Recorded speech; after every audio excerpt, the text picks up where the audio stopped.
Hey, the water boy is part of the team too. Welcome to the Meltdown with Vince Thompson. Welcome back to this week's Meltdown. We've got a special Meltdown. I'm Vince Thompson, founder, chairman, and CEO of Melt. This is actually my favorite time of the year. Here with my partner, Jake Crane of the J-Boy Show. This is Melt's 19th Final Four to activate. We worked many, many years with the Coca-Cola Company, working this year with Aflac, their first Final Four to activate. It's a unique and special Final Four. It's always just a fun time for me. It was really kind of the first really big strike that got Melt sort of going on. And, last year was this time last year, this office was full of people, and we were going to do the Final Four in Atlanta, and it was going to be, it's always a fun, emotional victory lap for our people. And then, the record players, we say, scratched across the dial. And but it's been an incredible year, and joined by my partner J-Boy. We're going to break it down today. Break it down in lots of ways. Follow me at Vinny Inc. Hit me up on LinkedIn. We hear from a lot of you guys on these great topics that we're covering. Jake, welcome back to the Meltdown. Well, Vince, thank you. You know I love coming on here and chopping up with you, and congratulations on 19 years, man. And it's amazing. You always remember the first one that brought you to the dance, and I think it speaks a lot about, you that 19 years later that they still want to do it, and you're able to keep growing it. And, again, I would tell you that if we weren't sitting here interviewing. But, I know that's really special, and always excited to talk some ball with you. Well, little known fact that Melt, along with the Coca-Cola Company, actually started the entertainment around the Final Four in New Orleans in 2003, and it started a trend of major entertainment going on around major sporting events, Super Bowl, All-Star Weekend, Final Four. So it's again, it was just always just kind of special, and to have the Coca-Cola Company and then to bring Aflac in. But March Madness is a really special property. We're going to review the history of it today. A lot of people don't realize it. We're going to talk about the financial impact of the tournament. We're going to talk about the financial impact it could have on student athletes going forward with name, image, and likeness. We're going to talk about the impact of, we talked about the 2020 tournament being canceled. I remember it vividly. It was really, like watching a train wreck in slow motion. Mm-hmm. And there's no handbook for a 100-year pandemic. Being on the phone with the NCAA, being on the phone with CBS, Turner, your corporate clients, obviously the safety of the student athletes, and we talked about the leadership of Greg Sankey with SEC football. It's funny. The bracket is a brilliant invention. It brings in so many casual fans who may not even follow college sports or college athletics, but they'll do a little office pool, they'll do a little office bracket, and it brings them into watching it, and just the emotions of these kids and that one shining moment, the amount of money wagering, the evolution of the legal wagering. What's the viewership going to be like this year? And we'll slice it down several ways. One, there's rating softness across the board. Yeah. Is there a glut of programming? Are there more ways now to access your information where it's not even measurable?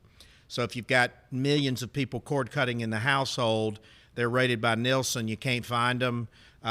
Or the Grammys got 8.8 million viewers, or people tired of political statements with their entertainment escape, which is what the J-Boy Show is a lot about. We just want to win the water cooler and have that camaraderie, that emotional connection around these things. So we've got a lot to unpack today.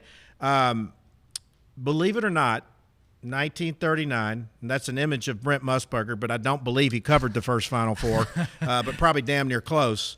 But March Madness was first coined in that year, but not picked up until 1982. Pat Ewing, Georgetown, Christian Laettner. Let's just talk about what the Final Four and March Madness and the brackets. As a student athlete, what does that mean to you? Well, from a college basketball player standpoint, I mean, it's what you go to school for. You go to school to play in that tournament. You grow up. You talk about the Christian Laettner shot. You talk about all these amazing moments. We talk about the Cinderella story, Chaminade winning games that they shouldn't win. And for the student athlete, you are judged in college basketball at the highest level on how you do in that tournament. Because like you said, there will be people that will not watch college basketball regular season, have no idea what's going on. Then March Madness hits, and they want to fill out a bracket, and they're watching. It's funny. Those typically are the people that win the brackets. But when I think about it from a student-athlete standpoint, it is the ball to Cinderella. It is the pillow to Mike Lindell. It is the epitome of what you go to school to play basketball for. That's why these kids want to go to these higher rated programs, these blue bloods. That's why it's so crazy this year, Vince, that not only are Duke and Kentucky not in the NCAA tournament, but Michigan State and UCLA are having to play a play-in game get in the NCAA tournament. That's if I got in a time machine and went back 2 years ago, people thought I was from Jupiter or that I was a guy pretending to be a soothsayer. But from an athlete standpoint, it is the epitome of what you do. It is the Super Bowl for college basketball. To me, it's the greatest postseason sporting event in the world, and it is madness because unlike when you're watching SEC football, you got a good idea of what's going to happen. There's always some surprises. Nobody knows what's going to happen. And nobody, by the way, and then we're going to talk about how this COVID environment. They're playing in a bubble in Indianapolis. I've spent a ton of time in Indianapolis. No city does it any better. The city's built for major sporting events and great leadership in the city. But I think you hit on a couple things. And one, just a pure – that's why we love student athletes, why we love college athletes, just a pure emotion. Yes. Who knows how this is going to fall? Are there – there's refs already falling out. Will the team fall out? How's that going to impact? They're practicing and those types of things. But at the end of the day, just the emotional equity. And like I said, I've been to – in fact – my first Final Four to attend was 2002 when I just started Melt, and we had, I'd attended, this would have been my 20th to live attend, but there's just nothing like that emotion. We're going to talk about, we're talking about a lot. Yeah. Like the student athletes are the product. They are. And the student athletes are going to generate $1 billion over the next 3 weeks. And I read a tweet from one kid today. He's like, "Hey, I'm at the Final Four," and he was a basketball player, and the NCAA gave him this swag kit with like a towel and a T-shirt. He's like, "All right, I'm generating $1 billion here, and all I got is this this T-shirt from the Final Four." So we're gonna unpack that a lot, but it is it's interesting to note that the total viewership for this next 3 weeks is as great as the Super Bowl in North America, and we'll talk about lost work time. We'll talk about the wagering. We'll talk about the camaraderie. But the great news is at least we're talking about it this year. So I want you to, Jake, I want you to unpack this. Let's say there's 64 teams. Average team is 10 players each. $1 billion in revenue going into the 10th year of the CBS-Turner relationship. That is $1.5 million per player. As a student athlete, and we've got some student athletes with us today, you're playing at the highest level and you're competing. But in the back of your mind, it's there, right? You know it's there. You're like, hey, I'm stepping on this court, and I'm $1.5 million person.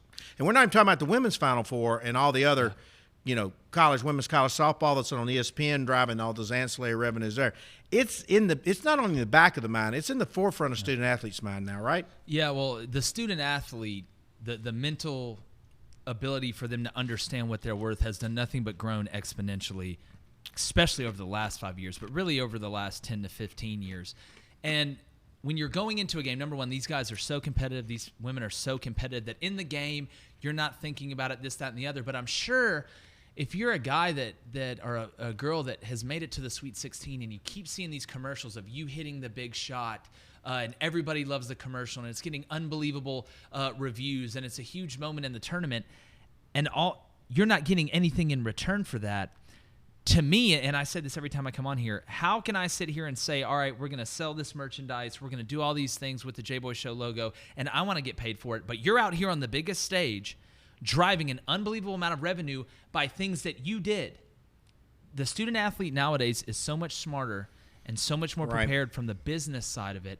And they do think about it. And I think, to be honest with you, it's really hard for the coaches now because they're having to enter an area as well to where you got to start thinking, I don't want my guys to be distracted going into this huge game. We hear that a lot from coaches. Without a doubt. But no, the student athlete deserves a cut of that. Because, again, it's not like this is the first game of the year and you're playing some random team in some random tournament. This is the top, and I'll say 68 because the playing games, the top 68 teams that either guys that are Cinderellas that came through and won their conference tournament, which I love seeing that reaction, or you're one of the Blue Bloods or a team that's always in there. You are in a select group. You are making an unbelievable amount of money for everybody but yourself, Vince. And once you realize that, you realize not only am I a product, I'm an asset. And once you realize you're an asset, then you get a little bit of power. Well, let me unpack this too for you. Let's unpack a typical March Madness. It goes 3 weeks, massive amounts of television airtime, but let's go deeper. Digital and social. Then you have in the past, and you'll have it again, next year, hopefully, these regions. So they play the round of 64 into 32 in a lot of cities. So those arenas are packed. Yep. A lot of popcorn and Coca-Cola and parking and hotels and restaurants and merchandise and memorabilia. Then you go the next week to another group of cities where they play the round of 16 to 8 to 4. There's a whole nother set of multi-million dollars. And then in Atlanta, hundreds of millions of dollars of economic impact. In a typical year, they'd be selling, people hanging from the rafters at the Mercedes Dome, $1,000 ticket. It's like watching it from Chattanooga. You got to have binoculars and stuff. And so the secondary ticket market, the concessions, the merch, the parking, the tickets, the hotels, the transportation, the Uber. So, we say it's $1 billion. It's literally billions. Yeah. And so, but the time has come. Obviously, you just see the impact of it being. And by the way, I don't think you've been there yet, but I've been in that big Taj Mahal at the NCAA. It's like some serious, loud security who's with us today. He'd have a field day protecting that place up there. But we're going to see what's happened. But again, it is an amazing thing, and I want to get back to these kids in one shining moment. I watched some of the games this weekend. Georgia Tech, Josh Pastner, what Nate Oates has done at Alabama. we just love these stories. And I think it's safe to say that the one and done strategy for the Calipari's and the Krzyzewskis of the world is Ixnos. But now you've got kids that are opting into the G League and they're getting paid in other high school leagues. And so it's going to be fascinating to kind of see. But the teams that are up there, Gonzaga, Baylor, Illinois, they're stacked with these kids who are dedicated to playing that game. And again, we use basketball as an example, but all of these amazing student athletes. We have a young lady from Louisville today and other student athletes, and they paid that price too. But we talked about, and I'm not even sure the history of the bracket, but we talked about the how this brings in the casual fan. So you've got a major bracket challenge going on, the J-Boy Bracket Challenge. I was my girlfriend, who doesn't follow college basketball a lot, she's in an office bracket. And so this casual, and I see where Warren Buffett will give you $1 million per year for life if you hit the perfect bracket. But I think the odds are probably greater than you getting hit by lightning. Yeah. So, but why is the bracket so popular? And you're seeing that with your own. Yeah, well, it's funny because I think it's all goes into one cauldron when we're talking about the fan. Even if you're not a diehard college basketball fan during the regular season, or maybe your team's not really good in college basketball, they're only good in football, so you don't keep up with it as much. It all goes back to what separates the fans here in this country is how competitive they are. Because when you walk in that office and you see, we got an office pool, that means it's me versus all of you. And sometimes I'm taking you on right now. Hey, that's exactly right. It's going to be great, and I know we're going to break that down a little bit later, but it is getting you as close to the competition as possible. Now, you may not even know where. You may have thought Colgate was just a toothpaste, but now you're looking at Colgate versus Arkansas, and you're like, man, I got to find out about Colgate. I got to find out everything about them, and it's great PR for the teams. That's why. How about Sister Jean? Hey, I'm telling you, the chaplain for Loyola Chicago. She's famous. She's 101. Vince. She got her vaccine. she's going dancing. We love these stories, Yeah. and it again, we continue to talk about it a lot. I mean, you got to love Dickie V, 80 years old, just got the heart of a kid, and all the fundraising he's done around Jimmy Valvano and all this kind of stuff. It is just, again, it just sort of, let's take out the talk of all the money, just still the purity of these kids, and just watching the joy in the face of, the Alabama kids and the agony with the LSU kids and Georgia Tech and what they've been through, and what people don't understand about the bracket is that not only can a team get hot, if they draw a certain set of matchups, and I forgot to shout out at the first of the show, this time 2 years ago, our dear friend Bruce Pearl, Auburn, magical run. I flew all my best friends to Minneapolis. We were all seated in a row together, and we had this. It was truly that the thrill of victory, agony of defeat. The kid takes a shot. Virginia goes off the rim. We're collapsing each other's arms. Then we see the ref throw the foul. Well, let me be clear. The NCAA. There's no way they were going to let Bruce Pearl win. The kid double dribbled. That national championship, double dribbled, no kidding. Now, the kid from Virginia hits those three, but that's just what we love about it. But again, like this bracket, and we talk about this, you don't have the passion for any of these pro sports. Yeah. You don't have the passion because you might love the Falcons, you might not. Players come and go. But a lot of this is rooted of sort of also where you went to college, because it was your greatest time of your life from an emotional perspective, and it kind of brings you back. And so I think this bracket, but what is it, 70 million brackets? I mean, that's 1 in 4 in the country, and it's a brilliant tune-in strategy. Yeah, we're a competitive country. That's who we are. That's a good point. And that's why we're at where we're at. But when I look at it, and you said the word earlier, purity. And I grew up in the state of Alabama. There's not a pro team in the state of Alabama. There's not an NFL team. There's not an NBA team. And it's like that in other states as well. So we gravitated, obviously, toward where you're from or where your family connection is, but that college atmosphere. And I challenge anybody.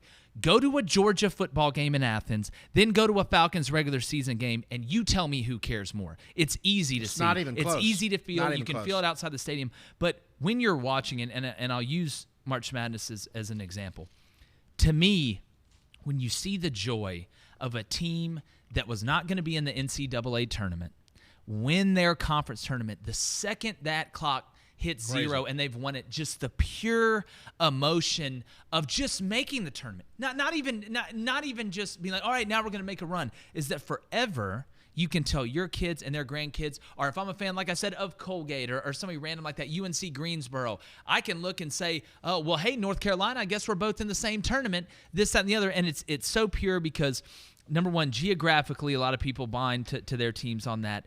But like you said, players come and go, and that's what scares me a little bit about the transfer portal. The ACC just announced, that you can transfer wherever, whenever, it doesn't matter, and that scares me. But the reason the passion is at an all-time high because it feels realer, it feels more genuine, and the teams that have success, it's amazing. You brought up the one and dones. Teams that have success in this tournament have older guards. Yep. And kids that have been there. I love that kid from Iowa. I mean, Garza. And there's always, by the way, like what was the kid from West Virginia, Pittsnuggle or Pittsnuggle? Pittsburgh. Yeah. Pittsnuggle. Somebody. Right? I think he may have been West Virginia. I mean, Larry Bird. You had Magic Johnson, the '79. And speaking of, and you're kind of becoming sort of an expert yourself. We've got a friend of Danny Sheridan in the crowd today. You've had him on, and some people are saying maybe the next Feinbaum, maybe the next Sheridan, but you got a pretty damn good track record. I appreciate that. 2019 tournament, 50 million Americans wagered nearly $10 billion, and that was just right after the Supreme Court had passed it. Lots of states are picking this up now, but we've talked about a lot about this, and we're going to talk about how it relates to sponsors and viewers and consumers. It keeps you engaged in the game. Yeah. So if Vince and Jake have some prop bets, who's going to win the tip-off? Yeah. That's fun. Think of the Super Bowl, the length of the national anthem. You could bet on the over and under being 2 minutes. I think this is just the tip of the iceberg, and you see these major players coming into this, and it is not taboo anymore to do it or to talk about it, right? And that's just another extension of where we think this industry's going. Yeah, and again, it's going to be legal everywhere soon, and now you don't have to walk around the corner in the alley and meet up with a bookie that everybody's looking around with. Sounds like you may have done that a time or two. Again, I think the statute of limitations for that has run out on that particular incident. But what's crazy to me is, and it really follows everything in society, we want things faster and faster and faster, and now and now and now. Well, what is live betting? I can get it now. I may have made a bet. To me, I think live betting is going to overtake pre-game betting and everything else because, again, 100%. It's a way to get you closer to the action. Now, if I had a bet and said, all right, I'm going to take the over for the Tennessee-Oregon State game, and after the first half, it's a really low-scoring game, well, I can go try and hedge my bet, maybe save me some money going into the second half, and teams typically score more in the second half, and I will give you a hint, take LSU -1. Remember, J-Boy said that. But when I'm looking at St. Bonaventure, who scares me a little bit, but LSU is hotter than that Trendon Wofford, he is. He was a Birmingham Mountain Brook guy, and somehow we won't unpack Will Wade from LSU right now. They'll pick on my boy Bruce Pearl, but I do think you're right. Like I didn't even know what a halftime bet was a couple of years ago, and then of course I got educated by my 20-year-old son about what a halftime bet was. But again, it's giving us more of these things to talk about, kind of winning the water cooler, and I think it is sort of poignant that it's a year anniversary of COVID that we're actually now able to kind of come out and begin having these conversations again. And the wagering story is one we're gonna cover a lot. The viewership in 100 million live streams, and that was 2 years ago. You think of the sophisticated the streaming services now, the 5G, the sophisticated services on the phone. I mean, it was like trying to have a conversation maybe 20 years ago. Why would I drink water from a bottle? And then people would say, well, why would I watch this content on a smaller screen when I've got this large screen? Mm-hmm. And you're really, I mean, March Madness Live in 2017 had 69 million live streams, and I got a lot of great friends at Turner. They're amazingly sophisticated. They own the Bleacher Report, CBS. I mean, it is crazy. And $13 billion of estimated lost work time, and I'm not sure we'll ever be able to measure it this year with so many people working virtually and from home, right? Yeah. You just better have a lot of devices and alerts turned off on your phone and your television turned off in the background. But I think the viewer engagement's going to be massive, and I don't really think it's going to matter that the Blue Bloods are not there this year or not. No, especially since you didn't have the tournament last year. And again, to me, March Madness isn't even about the Blue Bloods. We love an underdog story. We love Cinderella, whether it was Loyola Chicago a few years ago going to the Final Four or something that we didn't expect. We love a surprise. Well, we love Auburn. That's a great point. But when I look at this, it's the things I think about is, well, what do I want to do on the first weekend of March Madness? Well, I want to go to a place and eat that's got 19 TV screens, that's got 19 different tournament games on, whatever. Well, now you can get that really from one device. And I always go back to what I think was the greatest TV decision sports-wise of my lifetime, the Red Zone channel from the NFL. Yeah, you say from that. A fantasy standpoint. Yep. It is brilliant. And now betting. And now you think about betting. Well, what's going to stop a channel from showing the last 5 minutes of the first half and then the last 5 minutes of every game when you're able to do that? Because, again, that's what you're looking at. You're looking at the over-under. You're looking at this, that, and the other, the spread in the game. And I don't want to give off too many ideas, but it's amazing to me, and we've talked about this a bunch, the consumer and the demographic nowadays is so smart and so dialed in and are able to multitask. That's the difference. The viewer back in the day was not going to multitask because there wasn't stuff to multitask with. Right. There wasn't an app and stuff like that. Well, now, like you've talked about a bunch, you're watching the game. It's multiple games at multiple points in time. You're looking at your phone, whether it's fantasy, whether it's bets, whatever, wagering, whatever you want to call it. It is amazing how, I always say, the consumer has turned from a man, woman with 2 legs and 2 arms to a giant squid. They got tentacles going everywhere, and the thing is you're trying to find out what do they want to grab, when do they want to grab it, and that's the horse race right now. I still think it's the tip of the iceberg. Oh, it is. It's not even close. You really think what's coming on. So I'm going to put you on the spot a minute. I love it. If you haven't signed up for the J-Boy Bracket Challenge, you can do so. We got a lot of great swag. Maybe come on the show and those kind of things. Jay, if you had to dance with one Cinderella this year, who do you like? I'm talking about all the way to the Final Four. Well, when I look at it, there's really one team that I think right now, and you talked about them earlier. Georgia Tech to me right now is a problem for whoever they play. And you talk about guys staying for 4 years. I remember when Alvarado, their best defensive guard, was there as a freshman playing. And this is when Georgia Tech, it wasn't cool to be at Georgia Tech, and other AC teams were rolling. They brought Josh Pastner, which is a great story from Memphis. Right. But I would say Georgia Tech, I like them taking out Illinois in the second round. Ooh, that's a hot take. It's literally they're playing Loyola Chicago. That's an Illinois school. Then Illinois, most likely. I never want to assume. So how do they match up? You think they match up? I think they've got the right kid. Scrappy. They've got the right kid down low who was the player of the year in the ACC. So that's your guy to take on Kofi Cogburn. Then you have, in my opinion, what separates Georgia Tech. They know who they are, number one. They can run. They can slow it down. They can win rock fights. But defensively, they are able to mold 3 to 4 different defenses into one, and it's hard to tell. I go back, from my football coaching days. You're trying to diagnose. That's what coaching is: diagnose, dissect, and detonate. Those are the 3 things you're trying to do. And with Georgia Tech, it's tough to diagnose them. Therefore, it's tough to dissect them, and it's really hard to detonate them. They ran Florida State, who is one of the biggest, longest teams. Leonard Hamilton does an unbelievable job. They ran them off the court in the ACC championship game. They're a Cinderella.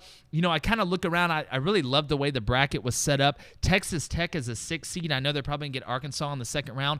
Don't sleep on Coach Chris Beard. He does an unbelievable job, and Mac McClung is a witch of the highest order. So what I would about say, NATO? I mean, what a story at Alabama. Oh, yeah. And by the way, what a weekend. You get Nate Oates, you get Justin Thomas, you're coming off Nick Saban. Maybe Alabama is. He's in 2 years what he's done. Yeah. Well, I think I think number one, he's an unbelievable coach. I think he is very fortunate. I said this earlier, to have veteran guards coming back. You look at John Petty in a year where there wasn't a lot of preparation. So you have a veteran guy in John Petty, a veteran guy in Shackelford, a veteran guy in Alex Reese, even though he's not a guard, a veteran guy in Herb Jones, a veteran guy in Quinterly, the Villanova transfer. To me, I think that the kid with the highest ceiling on their team actually got hurt, and not enough people are talking about this. Josh Primo. That kid is unreal, and he's scary. But Nate Oates has made defense fun again at Alabama. As crazy as that sounds, it's good when you're hanging around with Nick Saban, but I think he's got those guys to buy in from a defensive standpoint, but I hate to tell you they're going to lose to Texas in the Sweet 16. Well, that's a hot take, man. You may not make many of your Alabama fans happy on that, but you got to put it out there. I got to tell them the truth. They respect the truth. I'm always going to say what I think. Picked Alabama to win it, to roll through everybody. But I just think with the way that Sims is playing down low, mixed with Greg Brown, the one thing that Bama doesn't have is a dominant inside guy. Yeah, and they get a little inconsistent sometimes. Yeah, they do. And Sims can go guard the 3. That's where Bruner is such a big deal for them, because he's able to play down low, not dominant, but he makes that center have to come out. That's why if they play a team with a slow big in the middle that's not able to defend the 3, they can run with them. It's going to turn to a track meet. But with the guys that can do both, I mentioned Wright earlier from Georgia Tech, add in Jericho Sims from Texas and Greg Brown. That's a problem, but that's going to be a heck of a game, and that is must-see TV. Yeah, must-see. And I tell you, I really do love Mark Few from Gonzaga, though. He kind of represents everything that's good about college athletics and the sport and the game, and humility. Started that program from scratch. Has stayed there 20-plus years, 25-plus years. I saw his interview on Sunday. Just a nice, humble guy. I read an article today where there was a discussion several years back where the one of the accountants for Gonzaga saw that the basketball team wasn't making any money, wanted them to go to Division III. The AD and the president stood still, because here's another thing that we hadn't talked about, and we'll cover it just politely before we wrap up, is that the exposure that the Gonzagas of the world are going to get for academic. I'd never heard of Gonzaga. I didn't even know where the place was. The academic and athletic recruiting exposure, and we're not even factoring that into the value the student athletes bring to this for these respective universities, is also in the tens of millions and billions of dollars. We've talked about it ad nauseum. Why do you go to college, Alabama? Nick Saban. Yep. So I would love to see the trajectory of recruiting and academic at a Gonzaga or at a Baylor, places that you might not necessarily, think about going as a university. And I love the fact that that Josh Pastner is winning at Georgia Tech. I mean, this is a talent-rich state for basketball. Georgia Tech has a tremendous I was at the Final Four in 2004 when they made a great run. I think back in the 90s, maybe Bobby Crimmins, but just the value of having that university as a multi-hour infomercial for so many schools. Yeah. That that's where I love that and shame on the Ivy League for not bucking up a little bit like Greg Sankey. But if you haven't entered the J-Boy Challenge for the bragging rights to take the next Danny Sheridan down, you better get on it now. But fascinating week. We've talked about predictions. I think in the end, I'm pulling for Mark Few. I mean, I've seen him get his heart broken at the big dance, Cinderella left at the ball many, many times, and he's up there with Coach K and Roy Williams and those guys. I really hope that he gets it, but I really would love to see some great runs from Pastner. He's had some rocky times when he first got here from Tech. Alabama basketball, the old glory days of Wimp Sanderson and all those guys, but. I really hope Gonzaga does it, but I do hope Alabama and Georgia Tech have some fun and a good run. Yeah, well, I'm always rooting for the SEC, and one thing too, it's amazing in college basketball. You have 300-something teams, and in college football, you got in Division I, you've got 116. Mm-hmm. Well, there's your opportunity. For some of these teams that are heavy basketball schools, it costs a lot less to have an arena and have a few basketball goals and basketballs than it does to build these cathedral stadiums, and it does give a chance for exposure. But, Vince, when I'm looking at this tournament, and I've got Baylor winning it, I agree with you. I always root for Mark Few. I think he does it the right way. I think they play the game the right way. No, he does. When's the last time you've seen a Gonzaga player get a technical foul? No, he's or Mark Few get it. But I think this is his best team that he's ever had. I think the Suggs kid is an absolute pro. And then the rest of them look like Kispert is unreal, but the rest of them look like the guys you walk into the YMCA and you're like, we're about to run them. Then you get beat 12-0 3 times and wonder what happened and go start stretching again or something. But, headbands and high socks, that's a problem. I don't think they're going to win it. I've got Baylor to win it because I love their physicality. I love their guard play. I think Davion Mitchell, who's an Auburn transfer, sat behind Jared Harper and decided to leave is the best defensive guard in the country, and they're physical. They look like a football team. Scott Drew, whose name has been mentioned in Indiana, but I don't think he's going anywhere. Well, you heard it here, folks. And we've got a lot more to unpack over the next 3 weeks about March Madness, tracking the brackets. Then we've got, that favorite Monday after Tuesday, after the Final Four, the Masters. We're going to tease it here now. We got Bobby Jones IV going to be your special co-host and guest. So pumped. The week of the Masters. Just an unbelievable conversation today. My partner in crime, Jake Crane of the J-Boy Show. Don't forget, Bill Brand New, hot seller on Amazon.com. Taught a great class to the Fighting Illini last night. 400 kids. I love that team too. I love the school. Yeah. Great recruiting message for those guys. But I'm Vince Thompson with my co-host Jake Crane of the J-Boy Show, founder, chairman, CEO of Melt. That's it for this week's March Madness Meltdown. You've just listened to the Meltdown. Remember to follow us on Twitter and Instagram @MeltATL and follow Vince @VinnyInc. And on LinkedIn as Vince Thompson.